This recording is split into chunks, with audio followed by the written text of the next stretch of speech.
નમસ્કાર, આપ જોઈ રહ્યા છો સ્પાર્ક ટુડે ન્યૂઝ। દક્ષિણ ગુજરાતમાં ભારે વરસાદના કારણે રેલ વ્યવહાર ખોટવાયો છે।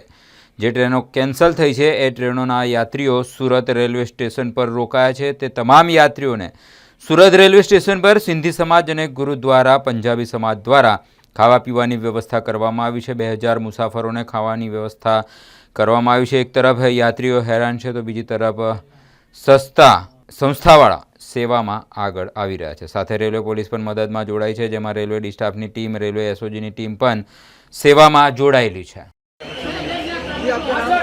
संतोष नाहर,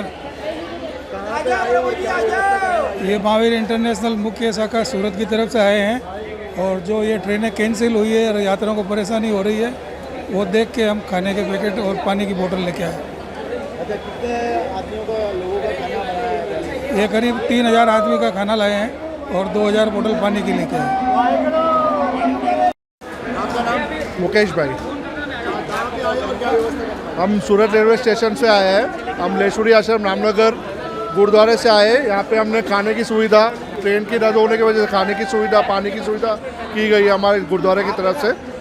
पूरे समाज, हमारे सेवादारियों ने आके यहाँ पे सब सेवा की और पुलिस साहबों ने यहाँ पे जो भी साहब है उन्होंने बहुत मदद की है और सबको सेटिस्फाई हो रहा है खाने में। अभी आगे भी और जब भी नीड हो तो हम यहाँ पे ऐसे सेवा करते रहेंगे। हम लेकर आए थे 1000 से ऊपर का लोगों का खाना। अगर और भी ज़रूरत पड़ेगी तो और भी हम सेवा करने के लिए रेडी है।